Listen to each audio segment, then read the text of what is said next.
Hey everyone, welcome back. Today's video is going to be a compilation.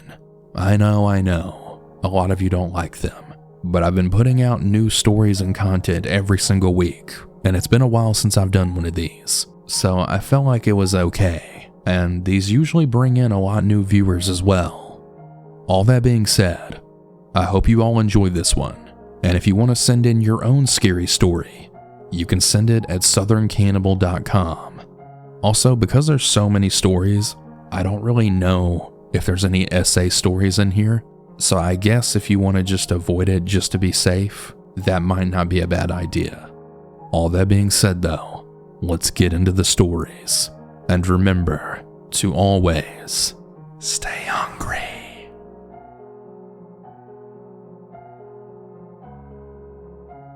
I was 21 years old during this time, and I was in college. But I was looking for ways to fund my class expenses. I had asked around if there was any easy work that they could recommend for me. Luckily, my friend was working part-time in a pharmacy with an easy workload. So she recommended me to the boss, and I was scheduled for an interview. The pharmacy was right in the heart of the Filipino community in Toronto, around Bathurst and Wilson. It was a small pharmacy owned by an elderly man and his family. I went in and I wore a casual outfit, just an orange shirt and black jean skirt with flip-flops. When I went inside, the owner greeted me and he asked me to go to the office for the interview. Looking around, the pharmacy had also served as a mini convenience store, with the back end of the store serving as the pharmacy itself. My job was to handle the checkout for the convenience store, but also handle the medications if there's no one at the till. Needless to say, I got the job and I was scheduled to work the next week with my friend to train me for 2 days. The following week, I went in with my friend and she trained me while I followed her around the store. It was a good 2 days and she said that I was good to be left alone already, and so that's what happened the next day. The next day was a Wednesday and I went to work very bright. I was nervous because I would handle the till in the pharmacy side by myself without my friend this time, as well as the owner of the store. I arrived and checked in. Now, to check in, you have to go to the store office at the back of the store. I started to work, and everything was fine. I'm about 30 minutes in now. When things started to dwindle down, I noticed the owner looking at me, and he had then called me over. We started talking, and he asked me about my face, as I had acne at the time. He told me he had something he wanted to give me later. I just said okay and went back to the till because there was somebody there. After checking them out, I returned back to the office and he was there holding something. He gave me some cortisone cream and he explained what to do with it. I thanked him, but I then paused as it seemed he had something else that he wanted to say to me. He then asked me to lean down as he was a few inches shorter than me, and I did. He then suddenly grabbed me, seemingly for a hug, but then kissed me on the cheek. I was honestly shocked. My friend had told me that the owner was a friendly man, but I wasn't used to this level of friendliness. I mean, kissing on the cheek was normal, right? Well, at the time I thought it was, so I'm frozen and not knowing what to do. And I'm just standing there as he was pecking me on the cheek. When I felt it was too much, I started to pull back, but he wouldn't let me go. I was frozen. It was a miracle that someone then came in, because he then pushed me away. "Somebody's here," he said, as if I was the one who initiated this. I then went to the till, still shaken up a bit, the ointment clutched in my hand. I then looked around for a camera. There were 2 cameras, but unfortunately, all of them were pointed at the pharmacy, none towards the office. There was no way of getting evidence about what happened. I then kept on wondering if what just happened was real. Should I report it? Was it harassment? So I decided to get evidence. I tried calling my friend and keep her on the phone. She didn't answer, so I decided to try an audio recording, and I hid my phone in my pocket. Well, the owner called me to the back of the office yet again, and I was ready, just praying that my phone wouldn't stop recording, as I only had a little bit of phone memory at the time. I had stopped by the doorway of the office so that I was within the bounds of the store's camera. He got frustrated and he pulled me in the office and resumed what he was doing. I waited for a few seconds to try and push away, but for some reason, I was just frozen. I knew this wasn't right. He then initiated to pull back and he started caressing my cheek and chin. He went on saying that I was really beautiful and that he could give me gifts and medication for my acne. I just said nothing and I waited until I could return back to the till. I went back to the till, my safe zone, and I then checked my phone for the recording. Wouldn't you know, it stopped recording just a few seconds in. There wasn't enough memory on the phone, it said. Frustrated, I needed to record something, then go to the police. I mean, surely they'll help me out, right? I had another chance to record the afternoon within the bounds of the store camera. I had started asking him why he was giving me gifts, hoping he would then say something that was more than enough evidence. He played it safe, but there was a portion that said to ask him for anything and he'd give it to me, and that can serve as my evidence. When I went back home later in the day, I checked my recording, but I was shocked to find that the audio wasn't clear. It was a garbled mess. I was lost. I didn't know what to do at this point. My friend called me back, asking why I called her. I explained what happened and she said it was weird, that never happened to her or any of the other coworkers. After the call, I was then thinking to myself, did my friend even believe me? Would the police believe me? I don't even have evidence of this happening. I just felt really dirty, and then no one would believe me. Now, you're probably all thinking that after all this, I surely would have left. But I didn't. My family was lacking funds, and I really needed to stay for school expenses without asking them for help. I stayed for 3 months, enduring the harassment for only 3 days, as I'd finally had enough and I decided to be unpleasant to the owner. He stopped giving me gifts 1 month in, and he decided to fire me after 3 months. It was his son who did the talking, saying that I should have smiled more often in the store and that I should have been more pleasant. I wanted so badly to tell the son what happened, but I just couldn't find the words. Though I wasn't the one who quit, I felt relief that I was out. I was free. For those who are wondering, the store is still there, still open, with the same old man and his cursed family.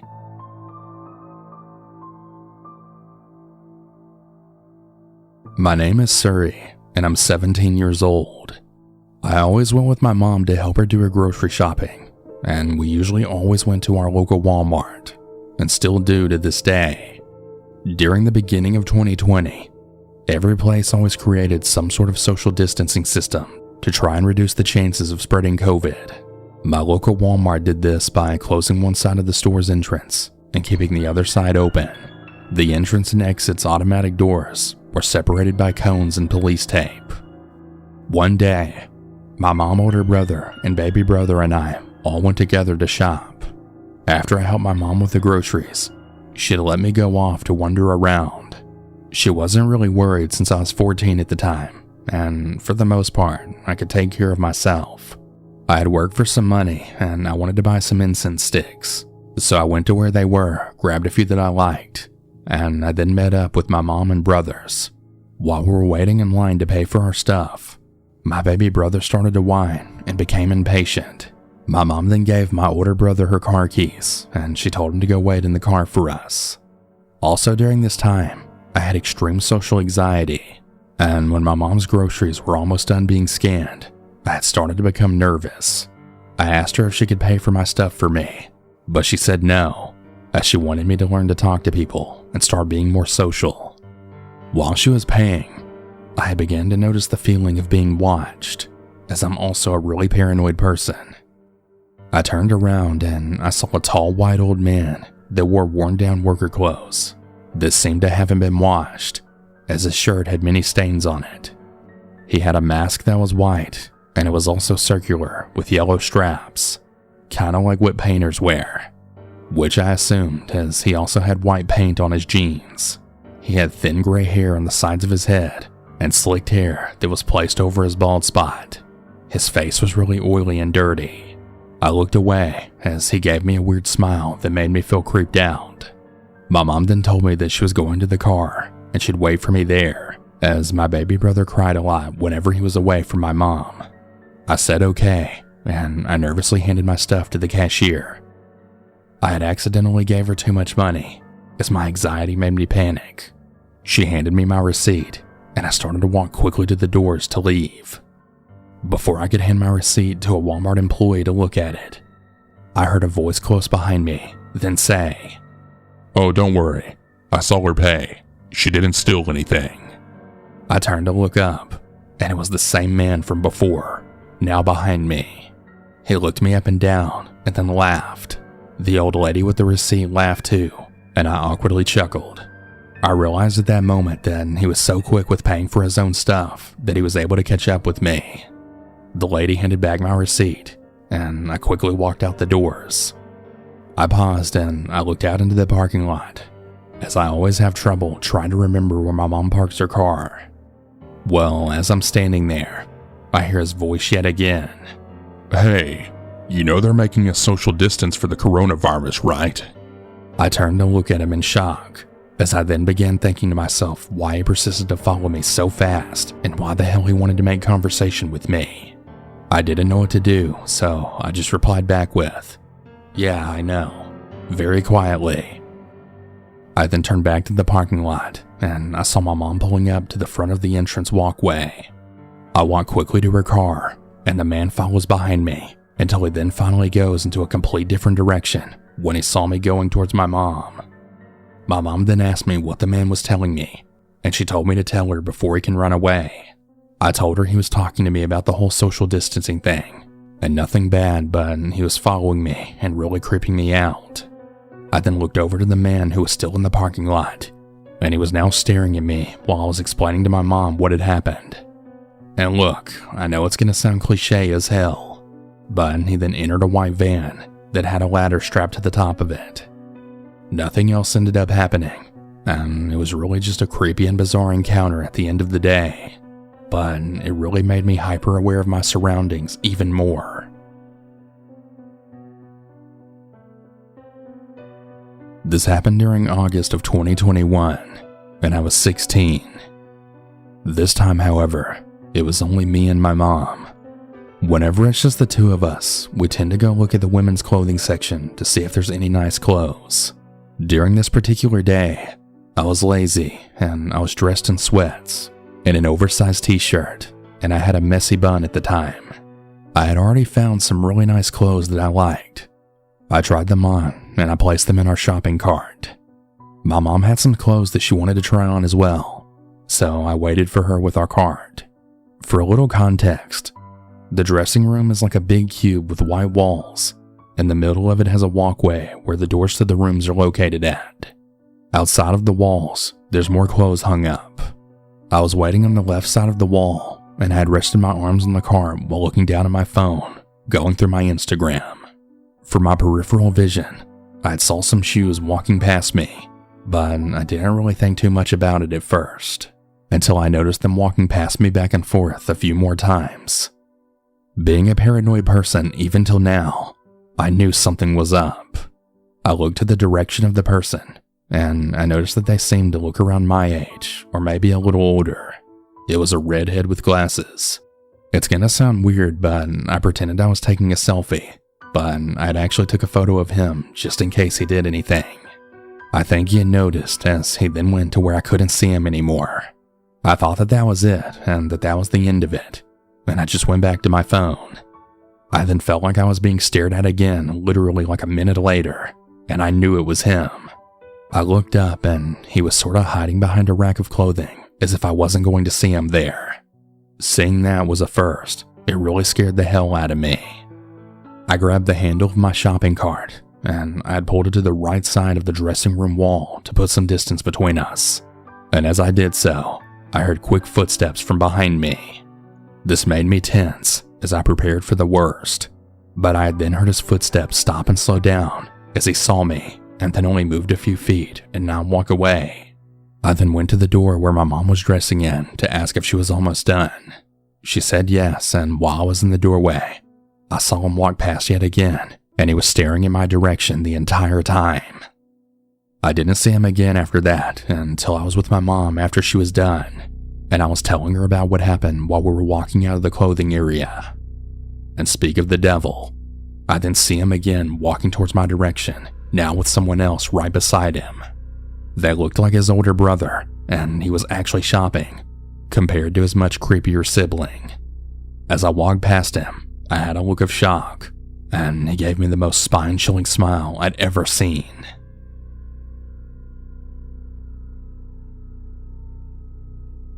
I was 16, but it happened during early 2022.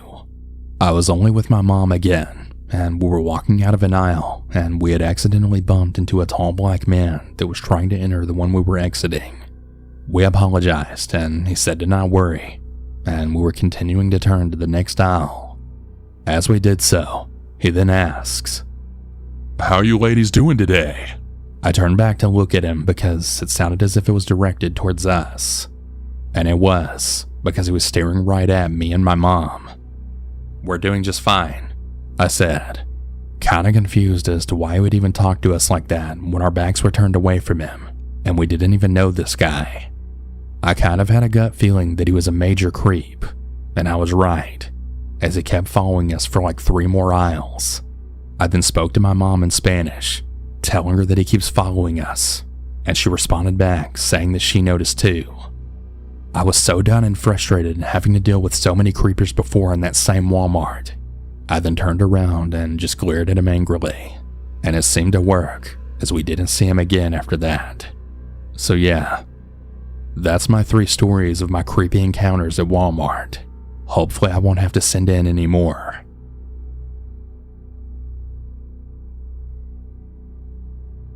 I worked the night shift in a retail store stocking shelves. During the shift, 2 things had happened that left even the manager very baffled. The first is we all heard static over the speaker system. It was like someone had hit the button on their walkie, but all we heard was some sort of demonic sounds in the background. It almost sounded like screaming, but very distant and hellish. It was very off-putting, and it was around midnight when it happened. The second incident happened a few minutes after 3 a.m. My coworker and I were walking back to our areas after lunch, and we heard the sound of someone picking up the phone over the speaker system. The next thing we all hear is the voice of a little girl, then saying, "Hello? Anybody there?" Then the sound of the phone hanging up, and then silence. Our manager didn't even know what was going on, and no one said it was them, nor did anyone laugh. When I returned to my area, I looked at my phone, and I noticed the date. Now, I'm not really a believer of the supernatural, but it was Friday the 13th, and only a few minutes after 3 a.m. So take this with a grain of salt.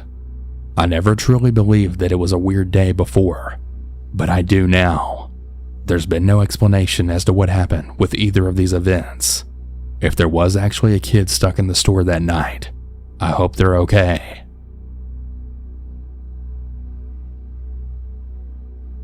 I was 18 years old and I just moved into my new apartment with my best friend in a totally new city. I grew up in the country my whole life, so living in a city was kind of a strange feeling for me. I had really bad social anxiety, so I'd always avoid going to the grocery store during the day as much as possible. On this night, I decided to head out at around 1:30 a.m. to go get some things that we needed for our place. I drove into an almost empty Walmart. There were maybe about 5 cars in total in the parking lot, so I was pretty happy to avoid any social interaction with anyone. The moment I walked into the store, 2 men took notice of me. They were just standing there watching me as I then grabbed a card and headed towards the produce section. They were situated next to the women's bathroom. My thought at the time was they must have checked out and they're about to head to their car. I could feel their eyes on me as I shopped, until I saw out of the corner of my eye them leaving the building.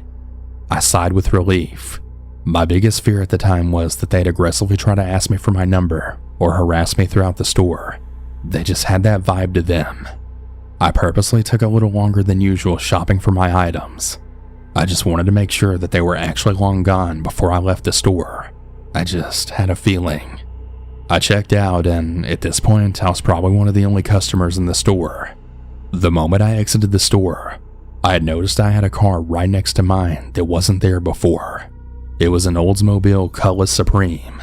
I knew that because my family had the same car back in the 90s. I then noticed those same two men I saw earlier standing next to it and smoking a cigarette. My heart just sank for a moment, and I thought, should I go back inside? Should I ask someone to walk me to my car? What the fuck do I do? I decided that I didn't want to embarrass myself over nothing, so I decided to risk it. Not my smartest idea ever. As I briskly walked back to my truck, I thought that maybe if I smiled at them and act real nice, they won't try anything funny. I walked over to my car, seemingly very confident in myself, and just gave the men a little smile. That's when one of them looked straight at me and then said, "It's a quiet night." I know that he said those words to scare me, so I picked up my pace even more. Right when I thought I was about to be attacked, a lovely customer then left the building. I was so relieved. I ran real fast to my car and locked the door. I swear that I did this in lightning speed. The men had jumped in their car right away too. I drove off as fast as I could, and I realized they had taken off behind me too. All I wanted to do was go home, but I didn't want them to know where I lived. So I just kept driving down really weird roads, all while they followed me. I then had a brilliant thought that I would park my car in the police station's parking lot, and sure enough, they turned down another road. I sat there for a while, called my roommate, and I told her all about what had happened to me. I made sure as I drove home that no cars were following me. The next morning, I was at work when my roommate called me over. She looked completely spooked. She asked if the waitress would retell me what she had just told her. It turns out, the next town over, only 10 minutes away from where I lived, at 3 a.m. in another Walmart parking lot, a girl was attacked and grabbed. From what I was told, she had fought really hard to break free from their grasp while they tried to force her into their car. She had kicked and screamed until someone from the Walmart came out of the store, and the guys then hopped in their car and sped off. I asked the waitress if she remembered anything about what car they drove, and sure enough, it was an Oldsmobile Cutlass Supreme.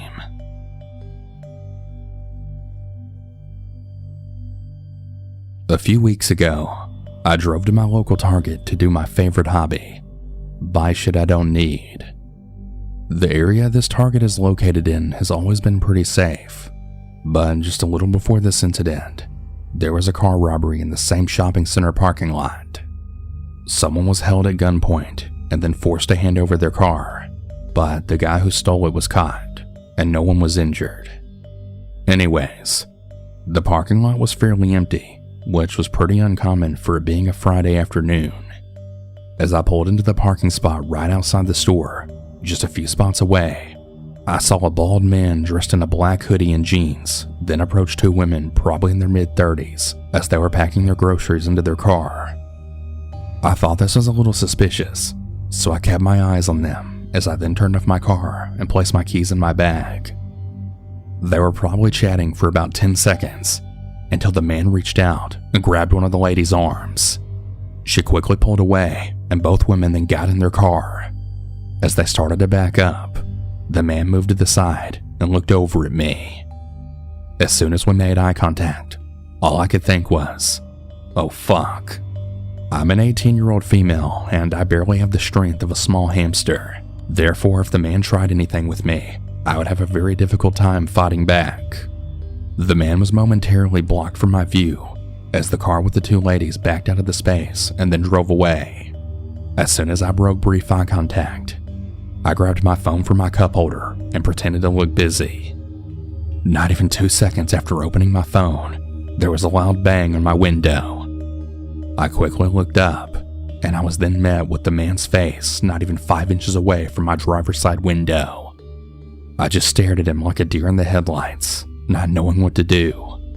He hit my window again, and then yelled, "Roll down the window!" My car was already off at this point, and there was no way I was going to find my keys, turn on my car, and then open my window to talk to this man. I shook my head no, and he hit my window yet again, then saying, please. I just want to ask you a question. Now, I'm an avid lover of horror story channels on YouTube, and I've heard enough stories to know this situation definitely wasn't safe.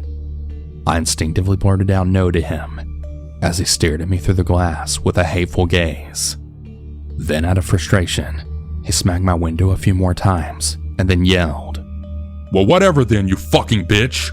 And he then turned around, smacking the hood of the car next to me, and walked away. I was in absolute shock of what had just happened, and I sat in my car for probably about 15 minutes before I finally felt safe enough to walk into the Target. Nothing happened after that, and I reported what happened to a Target employee who said they would alert security. Thankfully, I still had a pleasant time roaming around Target and buying unnecessary shit.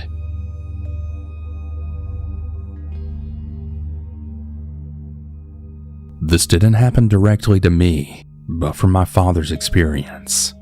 I'm a 33-year-old female, and this happened back when I was around 4 years old.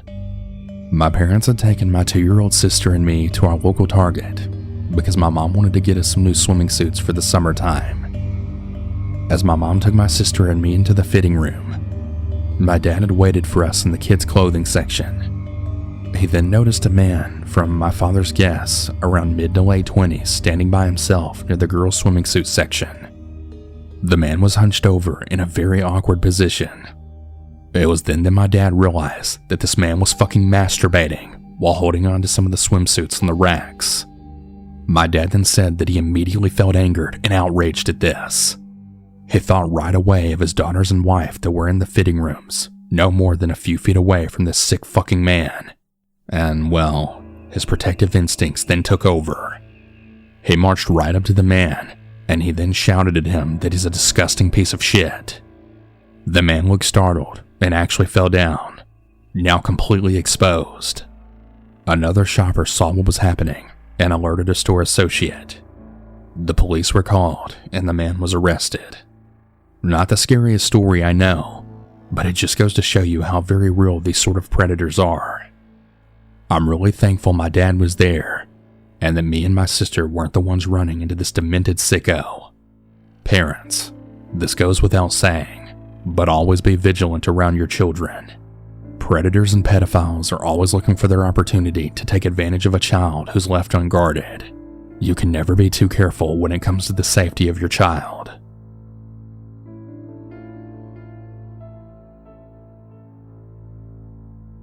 To clarify, I'm 16 years old and non-binary. I look younger than 16 due to my baby face and from me being small. So this happened today early in the morning. My dad decided to go to Target to get groceries, and usually when I go to Target with him, I separate from him to look around the store, usually either clothes or books and collectibles. So this is what I did when I got in there. I decided to look at the clothes in the front of the store by the checkout lines. I didn't see anything I liked, so I go to the back of the store where the technology, toys, and book section is. I start from going to the collectible area to see if there's anything I liked. I kept walking around and looking through the aisles, and I noticed this 6-foot man with slicked back black hair. He had a big scruffy beard and roundish glasses, and he looked like he was in his early 30s.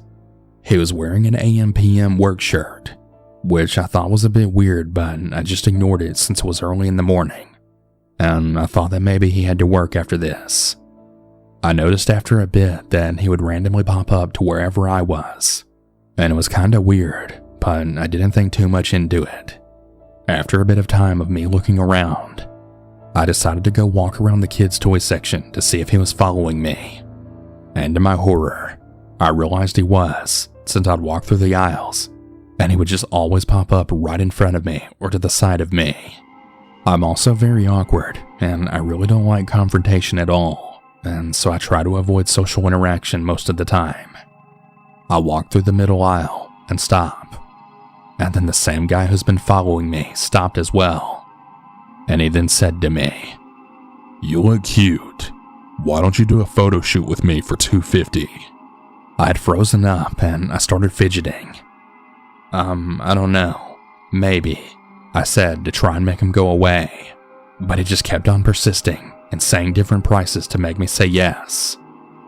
At one point he had stated, "Are you nervous?" During this whole time, I didn't know what to do, and I was really uncomfortable. At one point he had asked me if I was here by myself. I said no, but by this time, alarm bells were really going off in my head, but I didn't know how to get away from the situation. He then said something along the lines of, "Do you have Snapchat or Instagram? Why don't you add me?" I really debated on saying yes or no, but my shyness got the best of me. And I then said to him, yeah, I have an Instagram. So I showed him it, and he typed it in his phone and followed me. He then told me that my username was cute, which was kinda weird because it was just a random username. But I know what you're all thinking. Why the hell did you give it to him? Well, I panicked. I couldn't say no, due to me just not being able to say no because of my nervousness. After this, he went on again about the photo shoot, and he then stated it'll be below the face, which I thought was really weird because it was pretty damn obvious I was a minor, so I just said I'll think about it. There was a long moment of silence, and he then said, "Well, did you think about it?" And I didn't say anything. After a couple of minutes of him trying to convince me to say yes, he said, "If you think about doing it, just snap or text me." I then walked away and started panicking, and I then sat down on one of the bottom shelves in the book aisles. I just sat there panicking and looking around.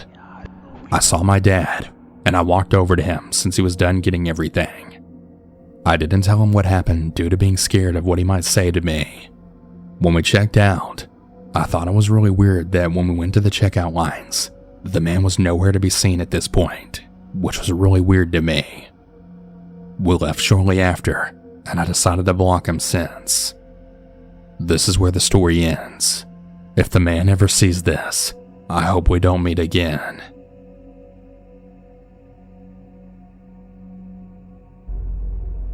In the summer of 2017, I had moved to Texas from the East Coast. Being a night owl, I'd often go on really long walks during the late nights. I was heading home on one walk when I passed by the 24/7 Walmart. I decided to go inside and grab some snacks when a group of about 6 addicts greeted me. They are playing around with the shop crafters and games within the entranceway. I managed to avoid them, but I noticed a few of them staring me down as I entered the store. I told one of the 2 cashiers working in the front all about them, and then one of them informed me that security was on the way. I went around, grabbed enough snacks to last the night and the morning, and then started to head towards the second entrance to avoid those addicts. But unfortunately, 3 of them had come to the second entrance, still causing a nuisance. Seeing them staring at me, I turned around and bought 3 extra items.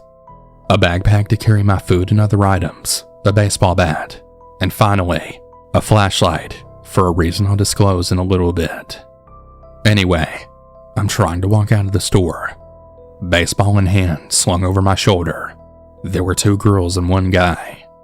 One girl was busy just staring into space, the second slowly reaching towards my backpack, followed by the guy.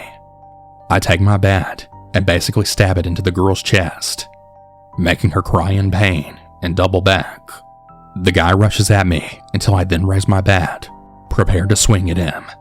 He flumps on the ground, arms raised to protect him if I attack. I left him trembling on the ground near his friend before rushing out of the store, thinking the other 3 members were still at the first entrance. I decided to take the back way to my house. Now, I got the flashlight because the back way to my house was under construction, with only earth and 2 streetlights in the area. So I circle the site when I hear random scuffling. I keep my flashlight aimed ahead, but I can then see a shape moving through the darkness right towards me. The closer I got to my apartment, the closer the visage got towards me. So I spun around and aimed the light into the shadows, shining at the 3rd addict who was staring into space from earlier. She glares at me and starts cursing me for attacking her friends. I swiftly back away towards one of the streetlights. Once underneath it, I put away my flash and gripped the bat with both of my hands, while screaming at her to back the fuck off. The angry woman doesn't listen, and she rushes at me like she's a rabid animal. As soon as she got in range, I smashed the bat full force right into her forehead. The woman drops onto her back, knocked out by the blow. I then use my flashlight for double checking for danger before booking it back home. A few days later, I went back to the Walmart during the night, carrying my 3 items with me just in case. So the cashier from the night before told me that after I left, cops came and arrested 5 of the group. Apparently they were on crack and they went into the Walmart high off their mind.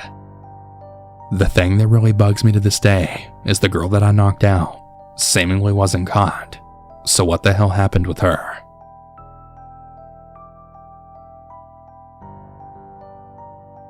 Without being specific, I live in southern Canada in a relatively decent-sized city, but one that has always felt safe to me.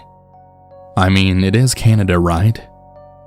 I've always had an interest in true crime, and I've always been aware of my surroundings, hence my post here. It was a beautiful day.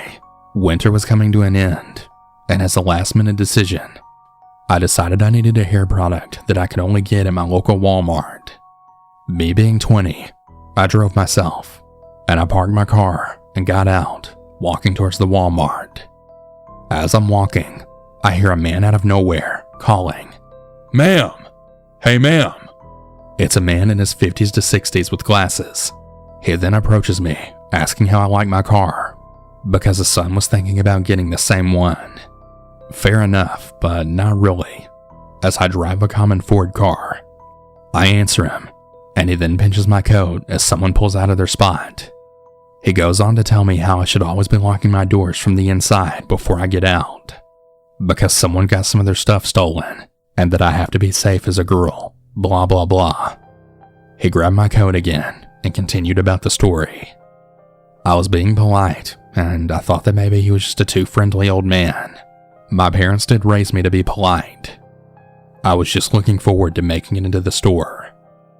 A second man then approaches the first man, wearing a black baseball cap, and he looked older, definitely in his 60s. They were now chatting with each other, as if they just happened to run into each other. I thought it was a natural occurrence, until they continued walking together, not saying anything, while the first man continues on his conversation with me, or at least he tried to. The first man put his arm out, kind of like in the gesture of go through the door first. So I did, not thinking anything of it, even though the store was 3 people wide easily. I was getting a tad nervous at this point, and I walked in the store really quickly. I made a direct right into the themed aisles, and I speed walked down to the shampoo aisle, which wasn't that far. I also only had to turn down one of the aisles to find it, so I hadn't been pursuing down aisles looking. I knew exactly where to go when I was grabbing. I was down the aisle for less than 5 seconds, when that first man suddenly walked down the aisle. I looked up, and a sick feeling invaded my body. My fight or flight then kicked in. I grabbed the thing I wanted and hurried towards the cash registers. I then picked a female to cash me out, just in case I would have to say something. I'm in line now, behind only one man, and I look behind me to see that it's the second man who the first man ran into right before entering the store. He was now walking back and forth all along the checkouts, watching me, with nothing in his hands. Keep in mind, I was literally in the store for less than 5 minutes. As I cash out my things, I say to the one cashier over the second man who was now watching me, cashing out a pack of gum. He finished cashing out first, and then just stood there on the path towards my only exit. It was as if he was waiting for someone, even though he never initially entered the store with this man. They just happened to run into each other, and as far as I could tell, they weren't shopping together. I contemplate my next move, and instead of asking the cashier for help, I figured these 2 older men depended on the sneak attack, rather than being able to catch someone, so I book it. Also, don't do this like I did. You should always pay attention to your surroundings. But I speed down my best friend in tears as I'm running to my car, frantically telling her I'm being followed. The 2 men are following me, and I don't know what to do. I make it to my car and get in, lock all of the doors, and I don't see the first man's truck parked around me anymore. I obviously took the long way home, making sure I wasn't being followed. I'm often kept up at night, wondering what could have happened to me. I live in a border city, easy access to the highway. It's really easy to think about me ending up another face plastered to a billboard. Thank God that never happened.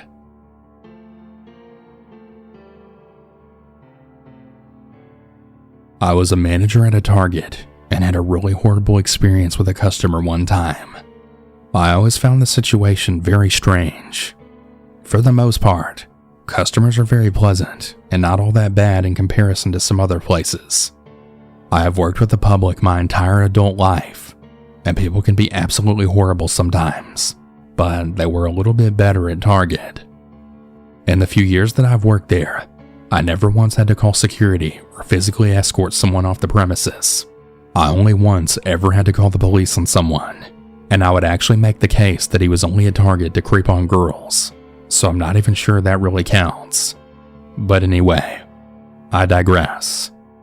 My story with that guy was actually really interesting, and I feel a weird combination of anger and sympathy for this one kid. He must have been about 19 or 20 years old, really tall. One of the weirdest looking kids I've ever seen, and I don't mean that in a judgmental way or anything. He was just really strange looking. It probably made life for him really difficult.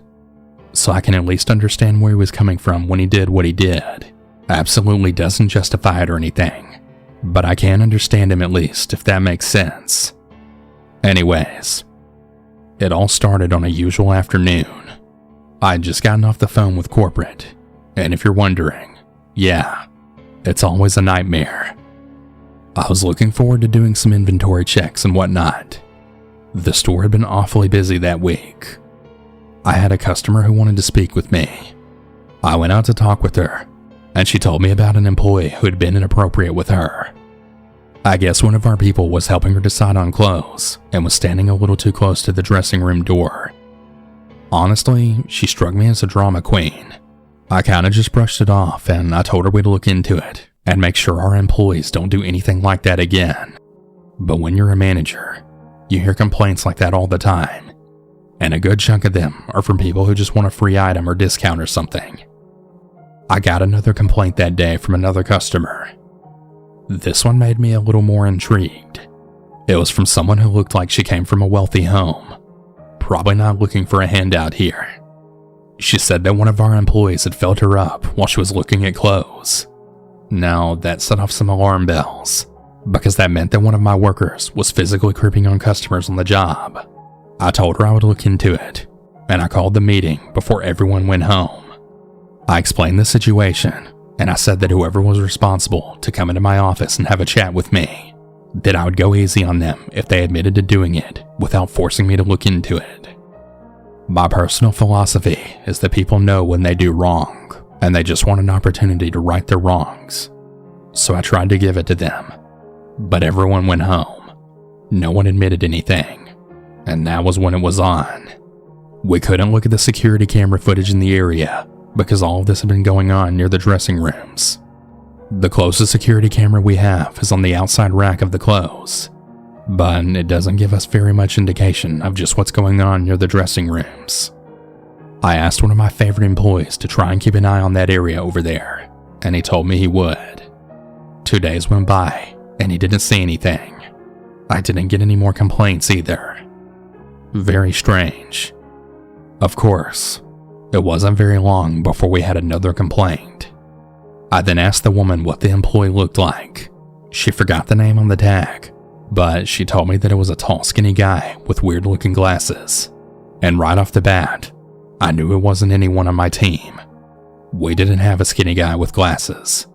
And immediately, I knew that we were dealing with someone pretending to be an employee. I gave a heads up to my team and had everyone on the lookout. I remember getting a text message from one of my female team members. She told me that she had spotted someone like that over by the clothing section. I immediately went over there to look around, but before I did, I made sure to put on my jacket around my uniform. That way it wouldn't be obvious I was the manager looking to bust this guy. I spotted him. This kid stuck out like a sore thumb. At first, I was worried I would be dealing with some middle-aged creep. I kinda felt bad when I realized this was some high school or college kid just being a weirdo. He was wearing what looked like a Target uniform. If you look close enough, you could tell it was fake. But I guess the average customer doesn't really know the difference. I then walked over to him and I asked him to see me in my office. The look of terror on his face that then washed over him in that moment was unforgettable. He wasn't trying to run or anything, and I brought him in and set him down. From what I could tell, he was an otherwise really good kid. He was going to the local community college, had good grades, went to church, the whole 9 yards. I asked him why he was doing this, and he said it was because no girls in his college would ever date him. I tried to explain to him that being a creep to strangers by impersonating a Target employee isn't the answer. I told him I could call the police and actually have him arrested for what he was doing. But I told him I wouldn't though. I know having something like that on your record can really mess up your life, and I wanted to give him the benefit of the doubt. After all, he hadn't really done anything horribly bad in the store. He seemed like he got the memo. Well, he didn't though. It must have been about 2 or 3 months later that I got another report about something like that. Apparently this woman was looking for a new sweater, and a Target employee kissed her on the cheek. My mind then jumped to the only thing I could think of, and I called the police. I was really willing to give him the benefit of the doubt, but he had dug his own hole here. He was in the same area doing the same exact thing as before. I don't know what happened to him after the fact, but what I can tell you is that one of the cops recognized him. I guess this wasn't the first time that he was being a creep in clothing stores pretending to be an employee. But other than that one weird kid, the people at Target are normally very okay people. So a little background info before I start my story. I was fresh out of high school and started working at a big chain retail store around 2008, which I won't name for privacy reasons. When I was 19, I was working as a cashier, and this man who I guess was in his early 50s got into my line. He had very little hair, was a bit overweight. His cheeks were always rosy, like he had some sort of condition or he was coming off being drunk or something, and overall had the nerdy slob appearance about him. I can't remember his name, so for the sake of the story, we'll call him Kane. Kane had only a few items to ring up, so I went through his order rather quickly, and he just kept staring at me like I was a celebrity or something. I found it odd but didn't think too much of it, and was polite to him as I was trained to be by the store. He then says to me in a voice that was low, and almost like he was aroused or something, "You're very beautiful. How old are you?" I am honest to a fault, a blessing and a curse I think, and I tell him my age. If only I'd known then what I had started, I'd have told him not to ask me that and to leave me alone. But I was a dumb teenager, I guess.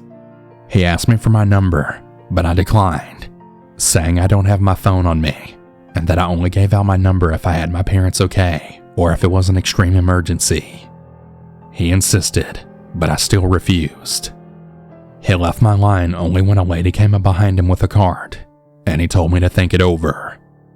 Over the next week or so, Kane kept coming in on days I was working the register. He kept asking for my number, and a lot of things that I found really weird and creepy. Like what sort of candy I liked, what sort of things I was into in my spare time, etc. I told my mom and dad about it, but my dad just told me to toughen up and not worry about it. That he didn't have no whim for a daughter. Really, Dad? But my mom, bless her for being the amazing mama bear she is, told me that if he kept at it, to report him to the management so that they could keep an eye on him. Well, I took her advice and I told our assistant manager. Unfortunately, our assistant manager was the world's biggest prick, and he said that unless Kane tried to physically do something to me, they couldn't do anything. What a jerk. Kane would keep coming in and only going to my register. Even if I had a long line, he'd wait for me and ignore all the other cashiers when they tell him they were free to ring up his order. One time I heard him say, "I only want to go to her. She's the best one." not sounding stalkerish to them, but just as a customer who had their favorite cashier. If I had a day off and went into the store for something since we lived near the store, he'd ask me when I was working. If I told him I was off of work, he'd literally ask when I worked next. One time when I asked why he wanted to know, he said, "I love you so much, and I always want to be around you. You're just so sexy, smart, and kind. I can't go to anyone else but you." He then tried to hug me, but I backed away and then ran to an aisle to get away from him. But then the day came that I knew he was a legit creeper, and I needed to get away from him in the store forever. One particular afternoon, about 2 years after I'd first encountered Kane, he came into the liquor department of our store. I was manning the register, and when I saw him pushing his cart of things to the small register I was at, I froze. This creep was literally going out of his way to come into the part of the store that he never entered, all because he'd seen me as he was looking for a place to check out. He made a beeline to me and started to talk to me, opening with, "There's my girl, waiting for me like always." His girl? I don't think so. I wasn't and never would be his. A little side note, I had taken to wearing a ring on my left ring finger to try and deter him. It was a ring my then boyfriend from high school had given me as a birthday gift. Inexpensive, but lovely nonetheless. Kay never took notice of it for a long time, until this day. He saw it on my hand and said in shock, "Do you have a boyfriend?" I thought, finally he notices I'm not interested, and I told him that I did and I was very happy with him. Instead of wishing me well, or leaving like a child that had gotten a toy taken away, he leaned in and said, "Fuck him. He'll never treat you the way I can. I can give you everything you'd ever want. I must have you as mine. Leave your boyfriend and come live with me. We can leave tonight after your shift." At this point, I'm internally having a panic attack and wanting to scream for help. I simply say in a shaky voice that I can't, and he then tells me that I'd make a perfect wife for him. What in the absolute fuck? He then leaves after I hand him his receipt, but not before kissing my hand and saying, "See you soon, honey." I sanitized that hand about 5 times and washed it twice more with soap and water, yet I still felt violated and dirty. When my mom arrived to pick me up, I was scared to go to her car. What if he grabbed me? What if he hurt my mom? Thankfully, I made it home safe, and Kane wasn't telling us. I told my mom everything in tears as she drove us home. She was shocked, and we decided enough was enough, that I was going to put in my 2-week notice and leave. Fortunately, I'd been job searching for a while before this day, and I'd received an offer for a cashiering job at a different and much smaller company store way closer to our new house. We had moved a few months prior, and the drive to my workplace had gone from a 15-minute drive to about an hour. And since I don't drive to having mild cerebral palsy, which also messes with my eye to hand coordination response time, my parents have to drive me to and from work. I had accepted immediately once they called me to start on April 2nd, which just so happened to be my grandmother's birthday. I know, talk about a double gift, right? I never told Kane about leaving, and I swore my few friends there to secrecy about it, that I didn't want this creep to follow me to my new job and continue to torture me. On the 1st of April, which was my very last day, I had just handed over my badge, vest, and associate discount card to the manager and had said all my goodbyes to my friends and coworkers, and was down to the main drag to get to the doors to my mom's car. My freedom was only about 50 steps away when Kane then appeared. I froze, but only for a moment, when I realized this would be our very last encounter ever. I continued walking, and he stopped me. Our conversation went as follows. "Hi, sweetheart. What register are you on today?" "Oh, I just finished my shift." "Oh, too bad. When are you working again? I'll get here early and maybe take you to lunch or something." This fucking creep. He really didn't know how to take a hint. I told him I didn't remember, and that I'd just see him when I was on again. Once he walked away, I bolted to my mom's car and she drove us home. I cried, but not out of fear, but out of relief. I was free, liberated from that store, and of the creeper that made 6 out of my 8 years at that store absolutely hell. I was never returning there again. The new job was great, and I spent 5 happy years there before moving out of state. I still reflect on those 8 years on rare occasions, and my mind will always remember the 50-something nerdy slob that was Kane, my stalker at the grocery store. From 2016 to 2020, I worked for one of the largest grocery stores / retail chains in the Midwest. I started as an hourly clerk and worked my way up to assistant store manager. The story I'm about to tell you happened in 2019, when I had already been promoted to assistant manager. I'm a female, and I was 26 years old at the time. I will share a little bit about the role, as it will play into the story later on. As an assistant manager, I worked all sorts of crazy hours. I worked first, second, and third shifts, weekends, holidays, etc. If you can think of it, I worked it. I managed different departments, helped customers, handled merchandise, and dealt with human resources tasks. For the most part, I enjoyed the job. One of the few things I didn't like, though, was being moved from store to store. The company would keep you at one particular store for 1 to 2 years, and then move you to another store at random. You have no say in which store they move you to, which sucks. Little did I know that the one thing I didn't like would be the best thing to happen to me while I worked there. Now on to the story.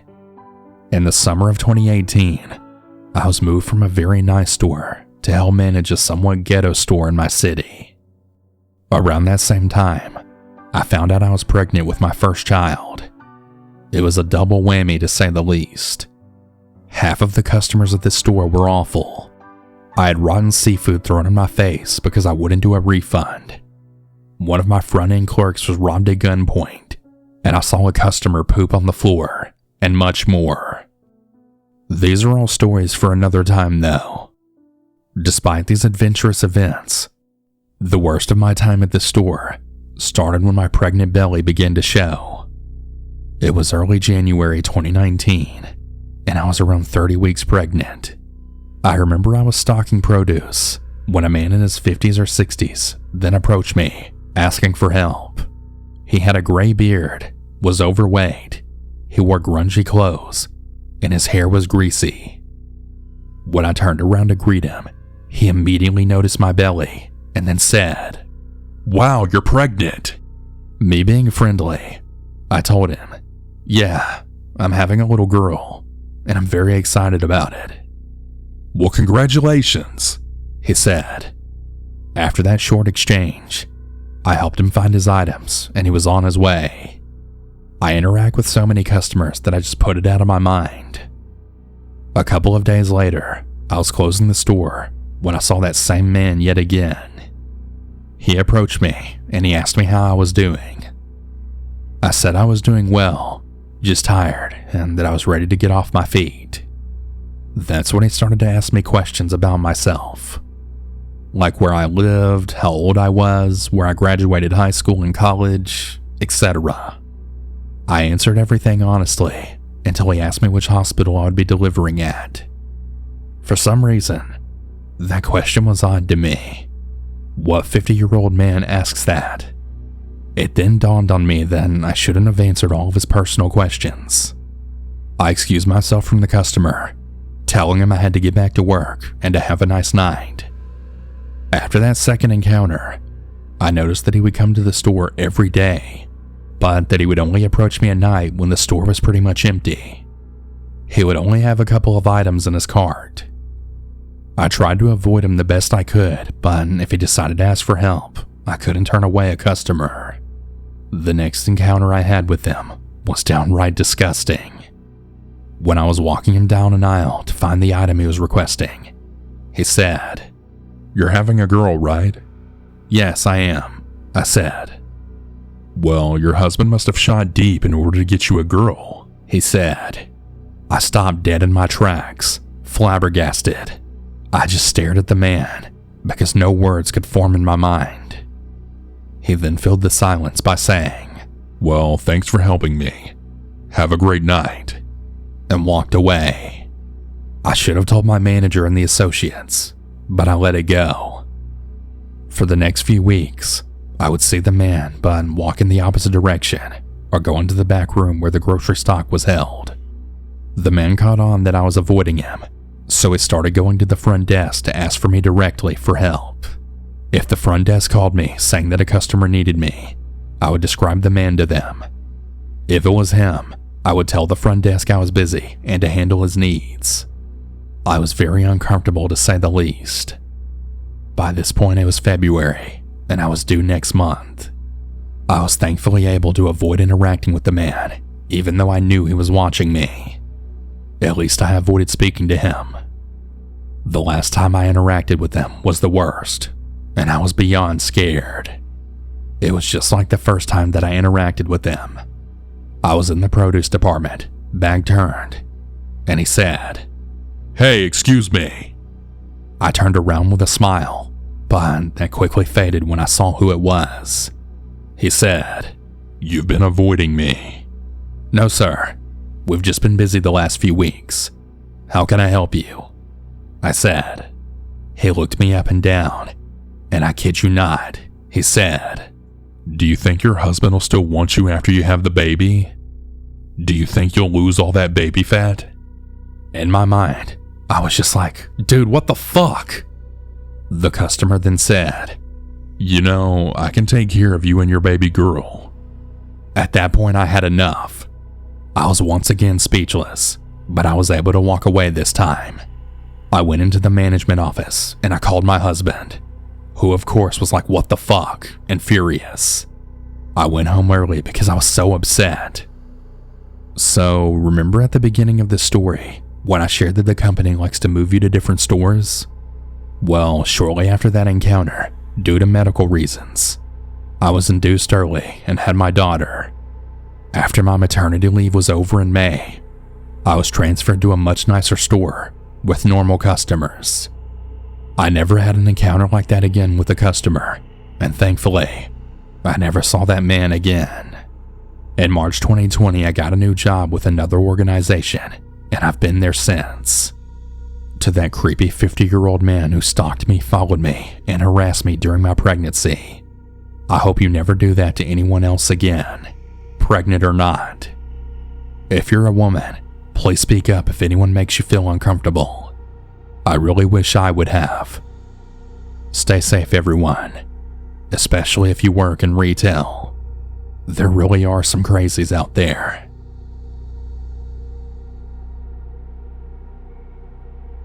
This story takes place a little over 3 years ago when I was 19 years old. My best friend and I were spending the day together shopping. We went to the closest mall to us for food, and whatever else we might find that was worth splurging on. Everything was going great throughout the day so far. I don't remember exactly what we did before this, but we ended up at the mall cafeteria for lunch. Now, for some context, the entire mall was pretty much dead. Both my friend and I worked part-time jobs to help get through school. It was a weekday, during November of 2019. Most people were at work or school, and we were off work and class for the day. Like I said, the entire mall was pretty much clear for us to enjoy it to ourselves, except for a few families and some folks grabbing lunch. The cafeteria there is very large, and populated by only my friend and I at this time. I remember sitting down with her at the far side of the food court, so that when we were done eating, we could dump our trays and walk right over to the open stores. As we eat, I had noticed a man approaching the cafeteria from the side of the mall that we were sitting closest to. At first, I didn't really pay attention to him, because after all, it is a public place. However, I grew overly cautious when the man then picked his place to sit. He sat 3 or 4 tables away from us. Keep in mind, this cafeteria is very large. He could have sat anywhere, even by the beautiful fireplace couch seating area. But no, he chose a particularly close table to us. I shrugged it off, as I didn't want to assume the worst of a stranger just minding their own. After a minute or so, I noticed that he wasn't minding his own. I felt his eyes on us, and that's where they stayed.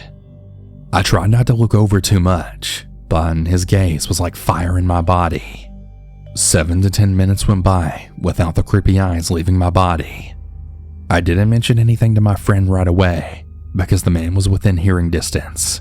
So I just kept my cool, and I figured he was just a lonely creep wanting to watch two beautiful young girls while they chatted and ate. Not cool, but not necessarily sinister either. I have enough knowledge about stalkers and creeps to know what to do in this situation. Part of me wanted it to be nothing, and we'd just go about our day shopping and laughing like usual, with no weirdos on our tail. But the other part of me was fully on edge, and ready to take care of any danger we may be faced with. So, to test the strange waters, I said aloud, "Hey, let's go get some Starbucks when we're done here, so that we have enough energy to continue shopping." My friend agrees, and soon we grab our trays to dispose of the food. The man gets up from his table and begins walking in the direction of the Starbucks. We walk behind him about 20 feet for a bit, before, just as I predicted, he walks right into the Starbucks. The guy was probably in his mid-20s to early 30s. He was around 6'3", with bright red hair and a very slim build. He stood ahead of us in the short line right before the counter. I got closer to him as he ordered. "Hello, sir. What can I get you started for today?" asked the barista. Yeah.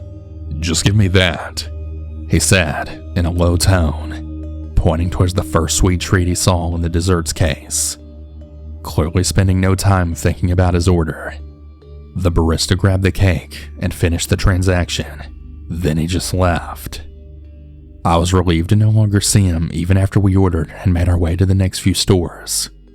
Unfortunately though, that's not the end of it. Honestly, I don't know how diligent I was being after that point. I was just glad he was gone. When we left the mall, I needed to pick up a few things for my mom from the Walmart across town.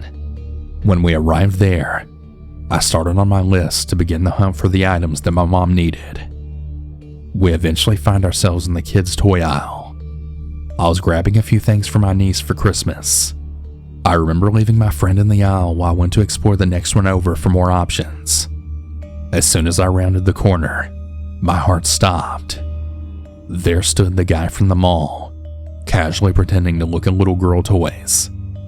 I froze for probably 30 seconds. He saw me, and when we made eye contact for a moment, I immediately turned my back the other way and grabbed my friend by the wrist, yanking her towards the front of the store with me without saying anything to her. When I felt we had enough distance, I called my mom to ask her what to do while very loudly explaining the situation so other shoppers around us could hear. She told us to check out as fast as possible and pay attention to the other cars as we drove the 20 minutes back to my apartment. Thankfully, that was the end of it, and we never did see him again. God only knows what his intentions were, but I'm certain they weren't any kind of good. Moral of the story: always be vigilant and trust your gut. Not to toot my own horn, but if I wasn't with my friend, I'm sure she would have ended up in a more terrifying situation, as she's just not as paranoid as I am. Be safe, everyone.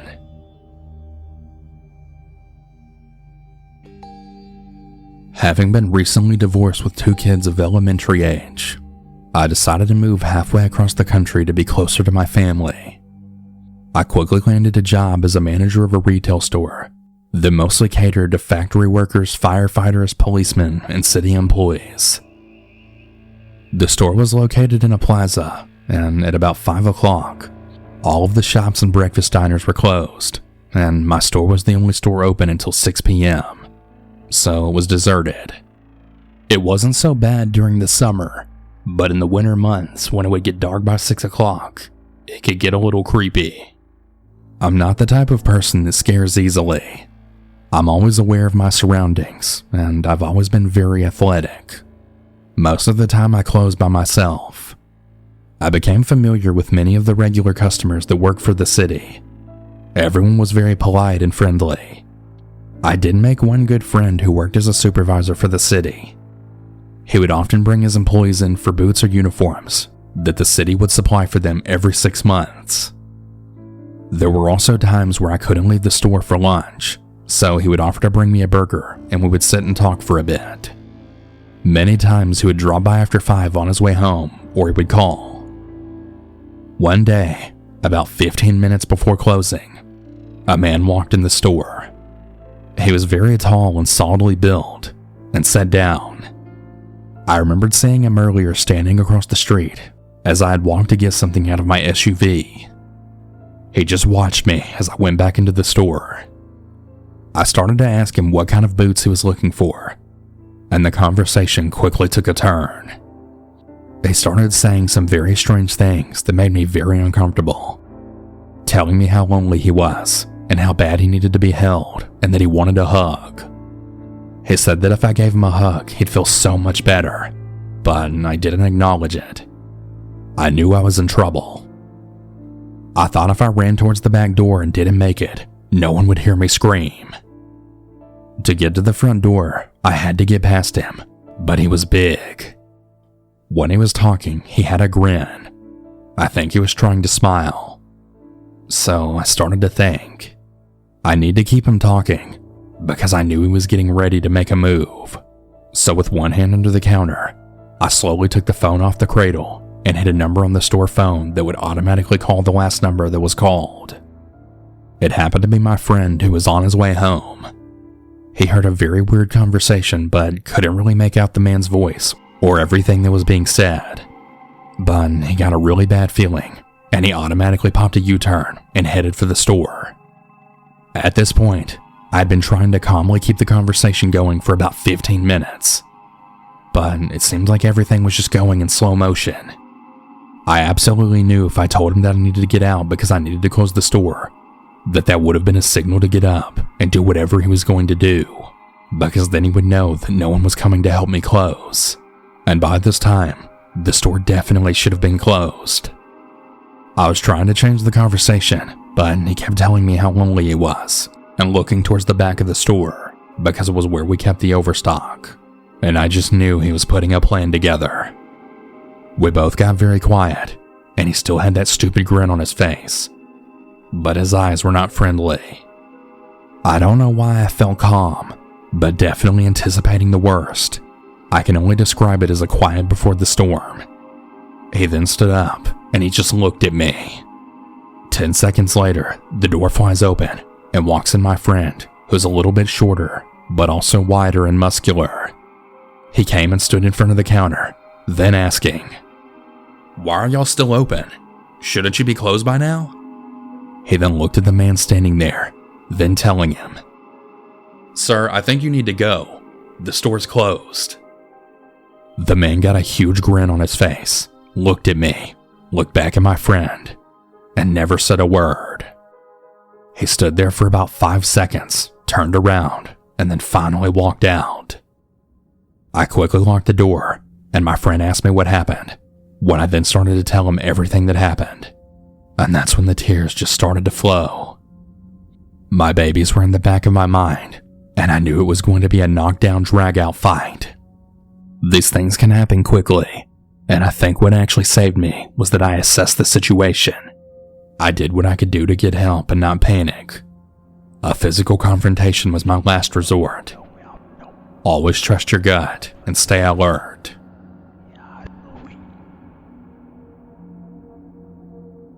This happened back in 2017. I had just graduated high school and I was working in lawn and garden in my local Walmart.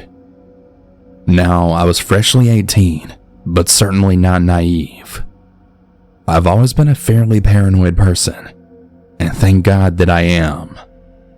I was running the cash register when I had noticed a man in his early to mid-50s behind the lady I was checking out. He had a big smile on his face. I didn't find this too strange though, as a lot of people either force a smile or frown when getting rung up. When it was his turn, he kept the smile for the most part, and then he said I had beautiful eyes. Now, working in retail, you tend to feel pressured to do and say nice things that you don't want to. I said thank you and took his payment, and then he asked me, "Do you have a boyfriend?" Usually I said yes to things like this, but my coworker next to me knew the truth, and I didn't trust her to keep her mouth shut, so I said no. His smile then got wider, and he asked, "Well, would you like one?" I handed him his receipt and said no. He then took his items and left. I thought that was weird, but just kept going on with my day. Now, I generally don't think too much into things, because I don't perceive myself as attractive. Well, fast forward about a week, and I see him in a crowd at Walmart once more, and he gives me that same big smile that I was now finding creepy. I began seeing him almost every day, no matter where I was in the store. I kept my eye on him, while also giving him the benefit of the doubt as well. Lots of people shop there every day, as there's nothing better to do where I live. During this time, I would work out after work. Not many people go to the gym at 10 o'clock at night, so it's pretty easy to see who's there. My gym had a pool, and the upper workout area overlooked the pool. I always ended my workout with a swim, and as I was doing some backstrokes, I glanced up at the window, and I saw that same man from the store staring down at me with that god-awful grin. I officially knew that this was no accident, and I calmly got out of the pool. I rushed getting changed and went straight to my car. Luckily enough, he didn't follow me from the gym. After this, I started going on walks with a friend after work. On my day off, we decided to go to a river in my town to walk. And on our way back to our house, I had noticed a car following us. It wasn't dark yet, and I could see into their car. It was the same man. I didn't want him knowing where she lived, so I casually mentioned that I'm going to take a detour drive to her house. I took as many turns as I could before assuming he lost interest and quit following us. I then dropped her off and went home. There were a few other times I'd see him and managed to lose him. One day when I was working again, he stopped me while I was walking to the break room and asked if I had a boyfriend. This time I said yes and kept going. I put in my 2 weeks a few days later, and I haven't seen him since. This may not be as intense as other stories, but still, definitely always be aware of your surroundings. Stalking can happen to anyone, no matter how unappealing you may think you are.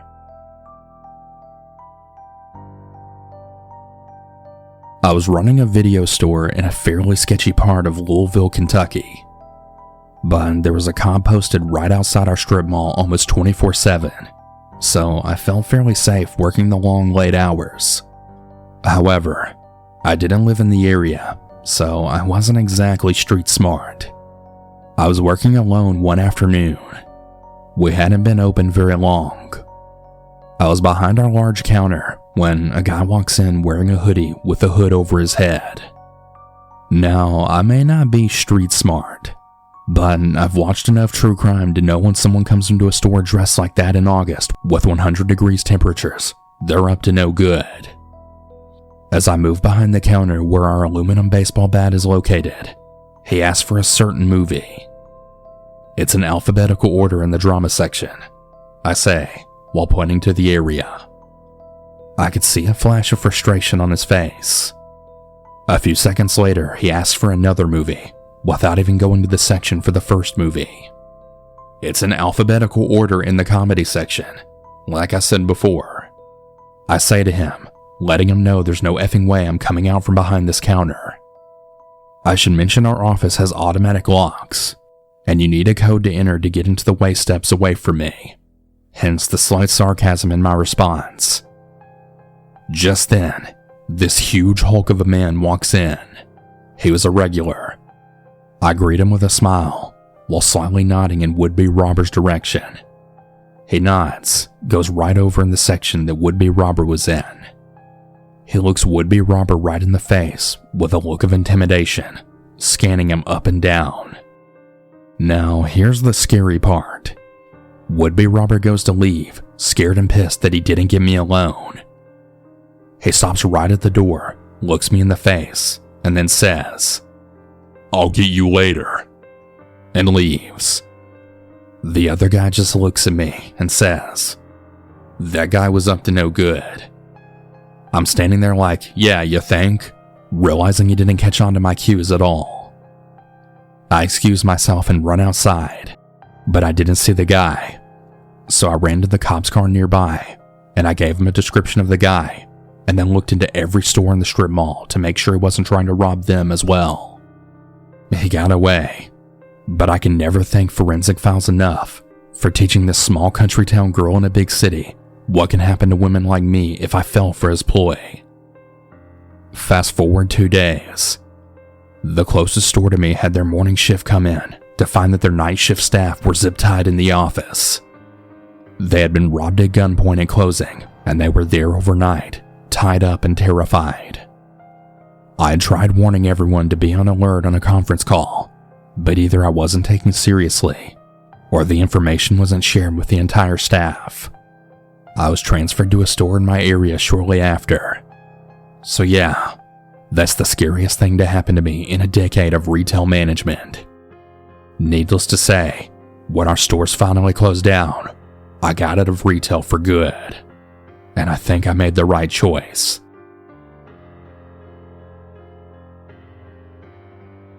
My first encounter was when I worked in retail at a local grocery store making subs in the deli. For context, I'm a female, and I was 18 at the time. This guy came in every single day wearing a trench coat and boots, even if it was 100 degrees outside. He was only creepy towards me because I was the only young woman working there at the time in a deli with only 18+ aged men. He definitely had some guts. Everyone I worked with would always warn me, and some would even work in my place when he came in. I was a smoker at the time, so he'd catch me outside, and I would always thank God that it was on camera, because I had the most eerie feelings about him. He actually made up a song all about my butt, and I had to report him to management.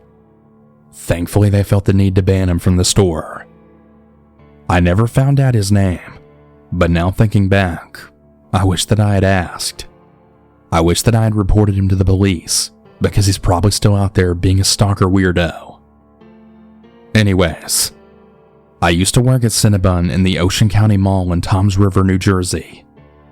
If you're from here, you know this mall sucks and that stores go there to die.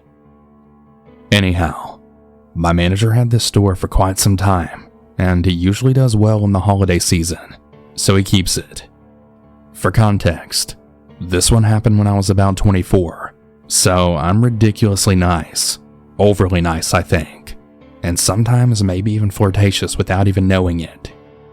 Working in retail, you kind of have to be. At least, that's what I thought. So this one guy keeps coming in every single day, and he's kind of like a nerdy comic book type. I wear glasses, so I guess, I don't know, maybe I look like I'm into that type of stuff.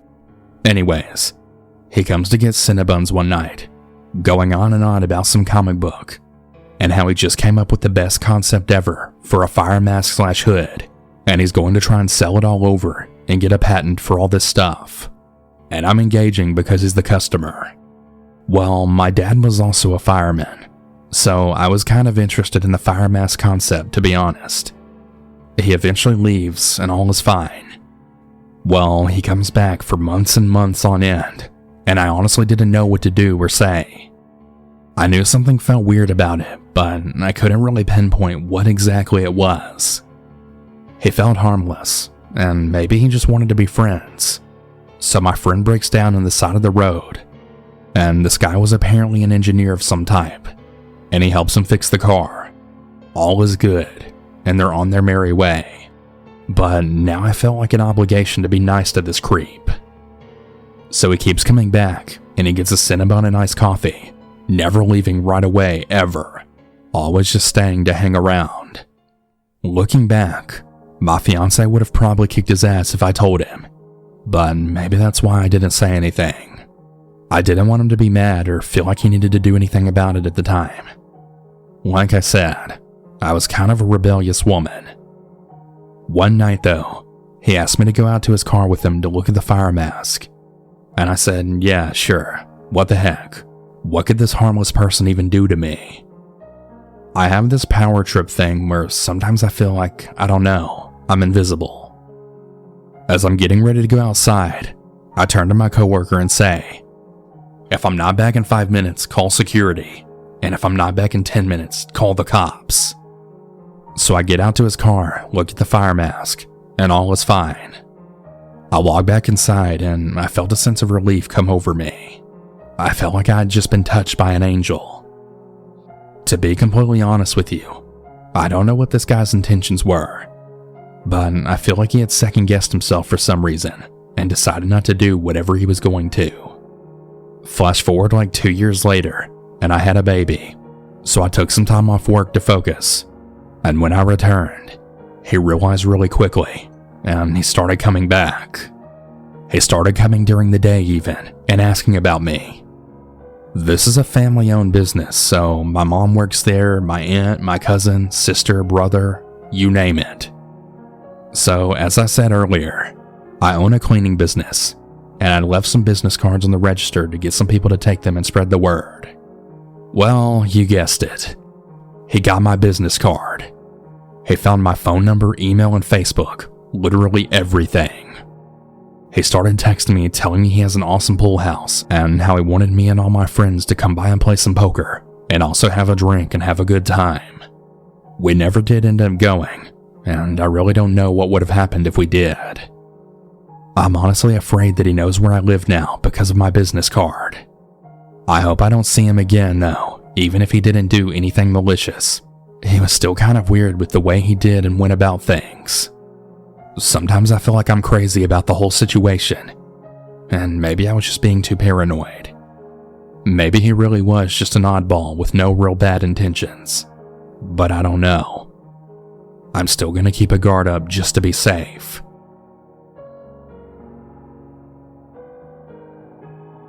I will be using different names for this story, as the real people involved were covering the media, and I don't know if they'll ever find this.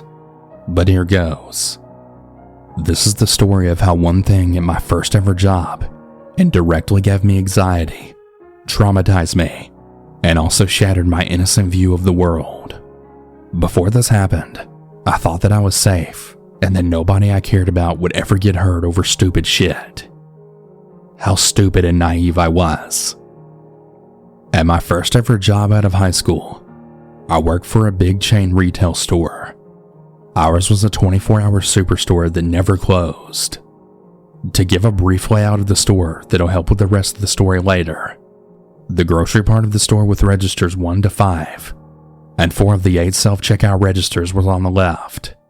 Then there was the liquor section in the vision center, and the clothing/home goods section were on the right side, along with registers 6 to 12, and the remaining 4 self-checkouts. I spent 8 years there, and the worst thing that I saw happen were drunks, shoplifters on occasion, and the weirdly dressed weirdos and freaks. I had many friends there due to my sweet personality, as people called it. They say I'm a true gold-hearted person.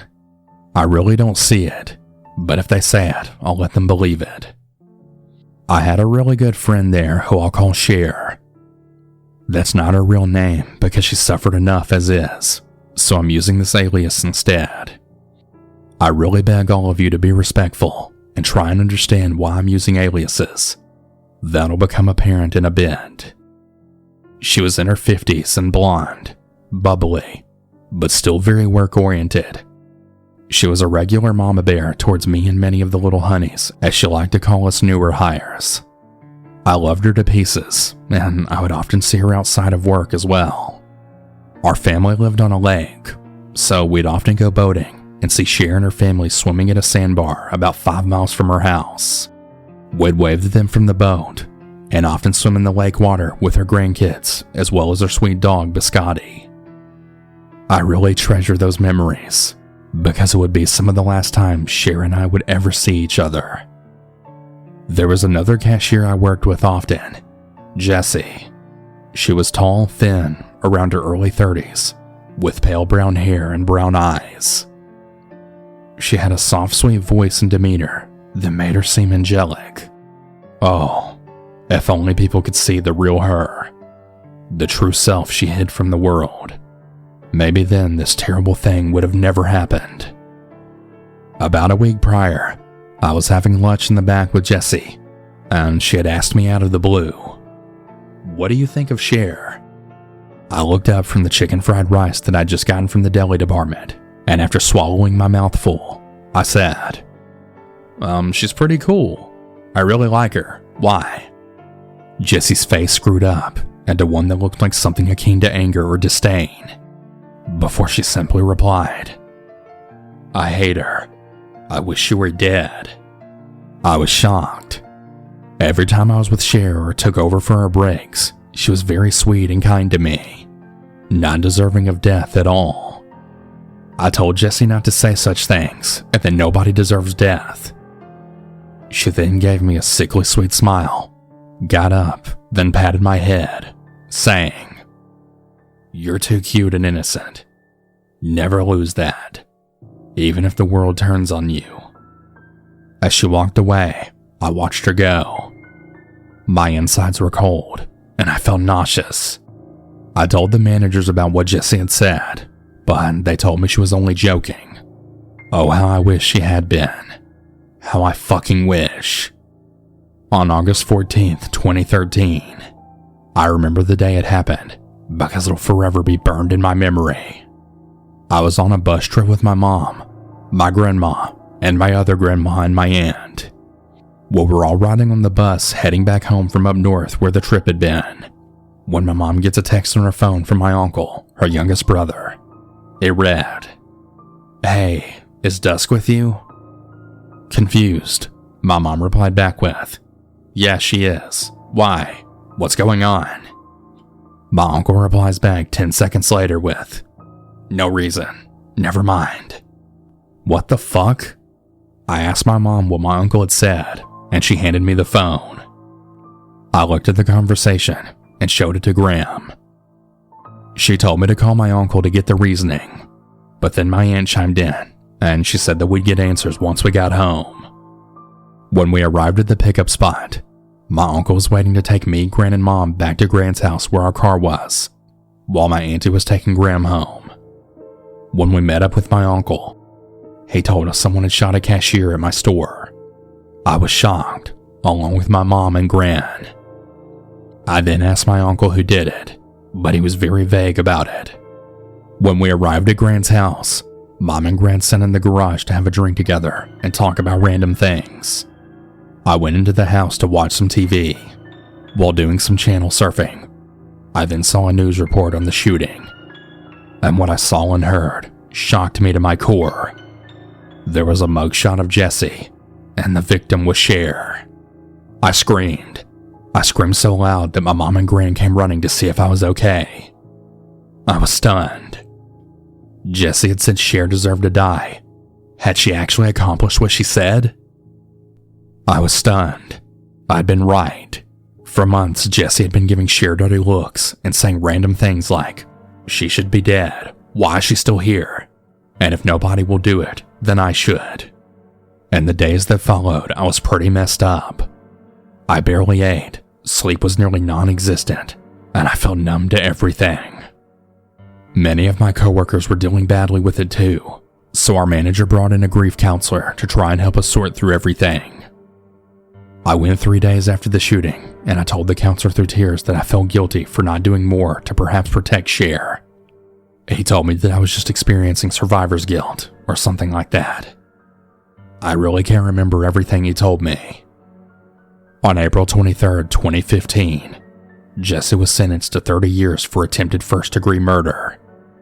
I didn't attend the trial, but I learned a few things about Jessie during the days and weeks that followed. Jessie had delusions that she was being tailed by the mafia or some drug cartel, and that Cher was part of the cartel. She had 3 little boys with her husband, the youngest of the 3 having severe mental disabilities and needing constant care. This hurt the most because not only did Jessie screw up her own life, but also the life of her husband, who I'd met many times in the store while working, and those sweet kids as well. I never met them, but oh God, those poor sweet ones. In her store locker, there was 4 boxes of ammo and another gun, which made a lot of people think that Cher wasn't her only target. And finally, she had asked her husband just a few days prior to the shooting, "Where do I shoot a person if I want to do the most damage?" Fortunately, Cher survived, but she was never the same after that, and neither was I. My innocent thoughts of how everything would be okay was shattered. I wasn't very forthcoming to people anymore, and I lived with that guilt for a while, until I realized that living stuck in that moment wasn't living. I cut all ties to Jessie and kept positive until the day I left that store. I'm doing much better now, but my mind sometimes drifts to that horrible day and that former friend of mine that changed my life with a single gunshot. I sometimes still can't believe it.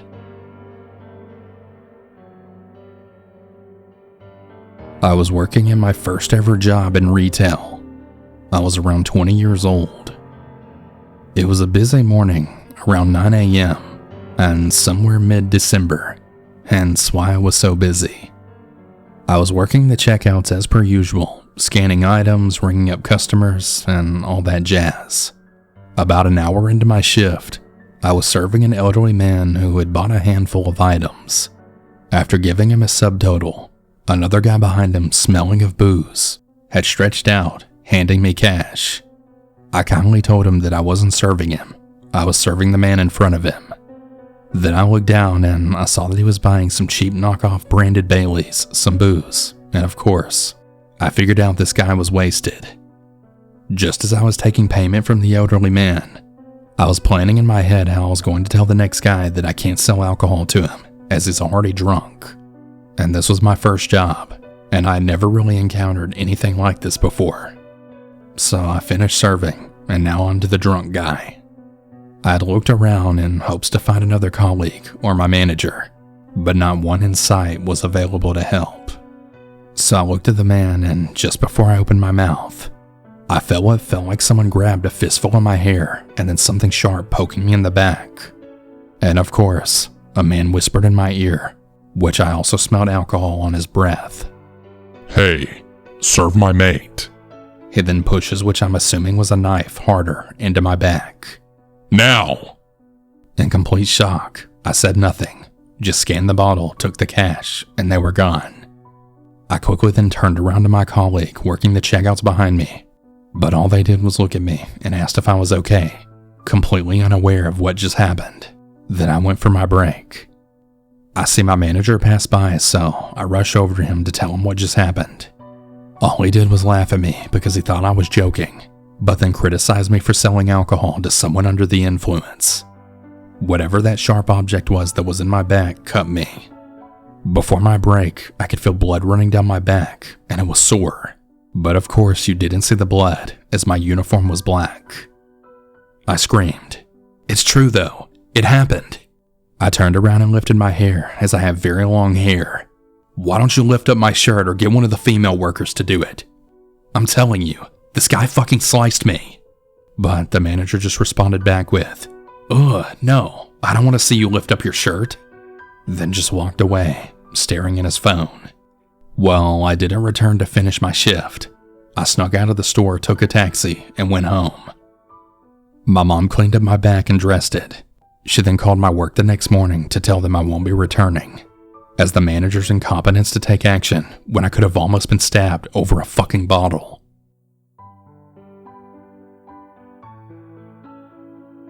For some context, I'm a 16-year-old Hispanic girl. I used to work at a local grocery store that is super popular in my area. I've had many encounters that spooked me, but this one takes the cake.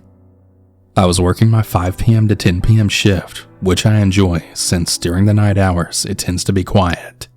Whenever it's quiet, I usually fix the bread aisle or the wine and beer. This particular night, however, I just finished up fixing the bread aisle, and I was sent back to the register. Me and this other girl were the only cashiers working, and only one male manager who I'll call Zach. Zach was really the only manager who seemed to care about me. I told him about the harassment that I've gotten in the past, so he was very vigilant of the customers I handled. Anyways, I was standing at the end of my lane waiting for someone to cash out when this man came up to us. I noticed he was only carrying a shit ton of light bulbs, which wasn't too strange, but it was kind of funny to see. The first thing that I found odd was the way that he acted. He seemed way too happy and energetic at this time of night, but I didn't think too much into it. So which lane should I go to? The man then said in the most creepy tone I've ever heard. He looked straight at me with a really big smile, then sang, You know, I think I'll pick you. I have really severe anxiety, so when he said that, my heart started racing, but I just gave him a fake smile and then laughed. While I was checking him out, he leaned into my area and stared me down with a smile that almost looked impossibly big. Zach noticed I was uncomfortable, so he then came over and begged for me. You really have the prettiest eyes. I just smiled and said thank you. I noticed that he then looked at my hands. I have long acrylic nails and I'm pretty much known for them, and I'm already kind of used to customers commenting on them, so I was already kind of expecting him to say something about how long they were. But instead he said, Wow, your nails are so long. I bet you're an amazing back scratcher. That caught me off guard, but I just said back, yeah, my boyfriend thinks so. I was hoping that bringing up my boyfriend would make him back off, but no. When I said that, his smile got even bigger. Maybe you should give me a sample of it. I just fake laughed and looked back down. Zach had tried talking to the man, but his eyes were totally fixated on me. And whenever he did say something to Zach, it was always about me.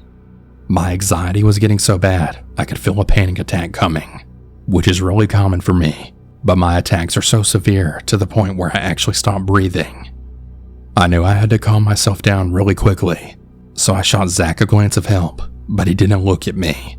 He just kept looking at the man. I finished checking him out, and I was getting so relieved that he would be leaving. But not as soon as I thought. I handed him the bag, and I told him to have a good night. He smirked at me, went up to Zach, then said, She has such pretty eyes, doesn't she? She's so pretty. I need to stand back before I end up doing something to her. He began to move closer to me. I was paralyzed in fear. I tried to move, but I couldn't. I felt the panic attack starting to come, but then Zach stepped in and tried to lead him to the front door to get him out. And to my horror, instead of leaving, the man just stood there watching me work from behind the automatic doors. When I turned around, I saw that he was staring right at my ass, and I got so sick to my stomach that I had to leave my register to sit down. Once the man left, Zach told me to call my mom and tell her to come pick me up early, because he knew I was starting to get the attack. She picked me up and I told her what happened, and being the protective Puerto Rican mom that she is, she almost made a U-turn to go back and find him. I told her not to though, because he already left and beating the shit out of him really wouldn't solve anything. When I finally arrived home, I told my boyfriend. He was really pissed off, but he also knew about all the other issues I've had as well, and he wanted to make sure I was okay. Luckily, I never saw that man again, and I quit that job months later due to health reasons. Needless to say, I really hope that I never have to deal with someone like that ever again.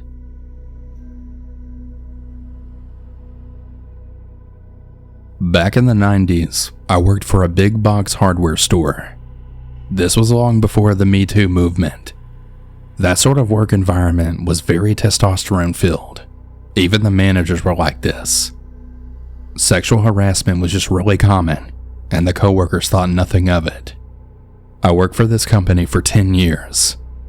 One of the store managers told me I had a nice ass. I was young, and I didn't know how to react to his statement. Not only was sexual harassment rampant, abuse from customers was a daily occurrence because this company's policy was to always make the customer happy. We had a very liberal return policy and would often give cash returns on merchandise. Our Friday and Saturday evenings were the busiest times for returns, especially for the addicts. I have 2 occurrences to share, one of customer abuse and one of sexual harassment. One day I refused to take back a defective garbage disposal. The brand had a manufacturer's date on the item. That disposal was disgusting, and when I looked at the date, it was over 5 years old. I told the customer, "I'm sorry, but I can't take this back without a receipt." Of course, he didn't have a receipt. I gave him back his item, and he was irate. He was so irate that he waited at the front door for about an hour, just staring at me and mouthing threats to me. This was at the returns desk, which was right at the entrance, so I could see him. I finally called loss prevention to have him removed. We were very busy, and again, I was in my early 20s, and I didn't know how to handle this, and I feared that not taking back this ancient disposal would affect my job. Luckily, loss prevention said I did the right thing since this person frequented the returns counter with various items to get cash. Now on to the sexual harassment. When a good-looking woman would walk into the store, associates would always pass this along to each other via their walkie-talkies and swarm to the poor woman, asking if she needed help, and they would follow her around at the store, ignoring all the other customers in their departments just to get a good look at a hot girl. One time I was asked by 2 male customers to get some tile grout from the top shelf of the racking. This required me to climb the tall ladder to get it, which I did. When I came back down to give it to them, they then told me, "Yeah, we didn't need the grout. We just wanted to see you climb the ladder." I was really pissed and humiliated, but with that sort of culture being accepted around there, who could I really complain to? The most creepiest thing happened to me when I worked in RTVs, which was return to vendor. It was my job to give the store credit for defective merchandise, so we didn't eat the cost. All the defective merchandise was stored in a really large cage next to the receiving department, and vendors would visit regularly to inspect the defective items and say, "Yes, I give credit for this," or "No, I won't." One day, a millwork vendor came in. We were on good terms because I've worked with him many times before. He was a nice guy, and he didn't really give any creeper vibes. He said that he'd give me credit for all the molding that I had in the cage. I turned to look at him because I had been printing up the paperwork, and my back was towards him. When I turned to say, "Okay, great, thanks," this man had his penis fully out of his pants, standing there. I felt faint, and I pretended not to see anything. I handed him his paperwork for signature without turning around, and he gave it back to me, and then left. I told my store manager, and his reply was a chuckle, and then say, "Well, what do you expect?" For reference, I had done some print ads for the company, so I was considered a good-looking girl. I called the vendor's company and reported it. They said they'd look into it, but I never heard back. It wasn't until he did it to a cashier that they believed me. He got to keep his job. He was just moved to a different area and wasn't allowed in our store anymore. Harassment continued in its various forms, so I eventually left the company. I really hope they fix this problem, because it was very toxic. It was my first real job and a learning experience. I'll never put up with that sort of treatment ever again. I now have a degree and a really great job that lets me make my own schedule. If I get any weirdness, I'm free to say that I don't want to see this person anymore. And thankfully, they're very understanding.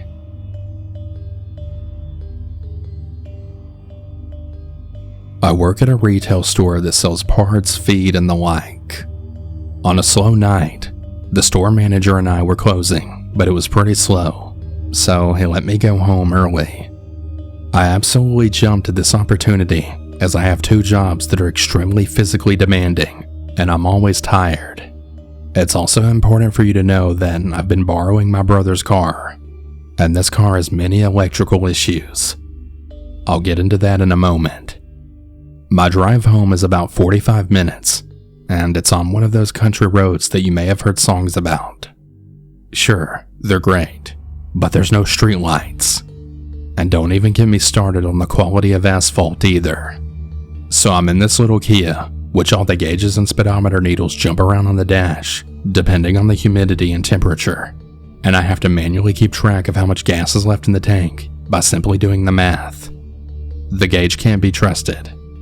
Well, I guess I messed up that week, because on my way home from work that night, the car just started to sputter and then just died right there. The electrical was all okay, but the engine just quit. I had been texting my other manager all throughout the shift. He and I had become friends. He was close to my age, had similar interests, was cute, etc. But I hadn't shared that our store manager had let me go early, so I texted him and said, "Hey, what if I told you I was stuck on the side of the highway?" Now, you may wonder, why didn't I text this brother I've spoken of, or why didn't I call another friend? This is because, number one, I knew this manager lived close by and would absolutely be the guy to lend a helping hand. And number two, my brother turns his ringer off at 8 p.m., so he wouldn't even answer. And number three, my brother and I had just moved to this state, and at the time, we hadn't made friends with anyone yet. My manager texted back, "Hang on, for real? Do you need help?" As I was typing back a reply, a green Dodge Ram then drove up. It was a little beat up, but had a nice new set of LED headlights and a light bar on the top. Their high beams and light bar were on, so I couldn't see their faces. As far as I could tell, there were at least two men inside. The drivers rolled down their window, and I hear an accented voice then call out, "Hello, beautiful. Are you okay? How about you hop in the truck? We'll take good care of you." I'm a 5'10", 22-year-old woman who in work boots is almost 6 feet tall. I'm not as built as I was in high school, just athletic enough to handle someone my own size, but not two grown men. I'd gotten out of my car to see if I could see where the nearest landmark was, but I couldn't. So I'd walked back down to my car at this point. I stood there with my feet planted, reached behind my belt, above my rear end, in an attempt to appear to be reaching for a gun, which I didn't have. Foolish? Maybe. Desperate? Absolutely. I pointed up the road with my left arm, and then said in my meanest mean girl voice, "Get the fuck out of here." And somehow, it worked. I have no idea how, but it did. The truck sped off like it couldn't get away fast enough, which looking back really makes me laugh now. I called the police and I told them roughly where I was, which took some figuring out since I was so new to the area. Maps wasn't really helping a ton. I then called my manager to tell him what happened. He got there before the cops did, with a full gas can. Turned out he was literally around the corner at a friend's house watching the game, and his friend had a gas can. He said it was perfect timing, as he had turned down a weekend trip with a friend, and this other friend randomly invited him over just 2 hours before this all went down. He poured all the gas that he had into my car, which started nicely, and followed me to the nearest station and paid for the rest of my tank. He also accidentally bumped my door closed, locking me out, so we had to wait for a tow truck for 3 hours. Definitely a funny way to end the night. We sat on the back of his tailgate and talked the whole time, and I even broke down crying after the adrenaline had gone down a bit. He held me by my shoulders and reassured me that I was safe. We actually had some really good laughs that night, which made it very memorable. He told me that he really admired my ability to see the humor in the situation and how I didn't let it get to me. We've been dating for 5 months now, and as funny as it sounds, I'm almost glad that I almost got kidnapped.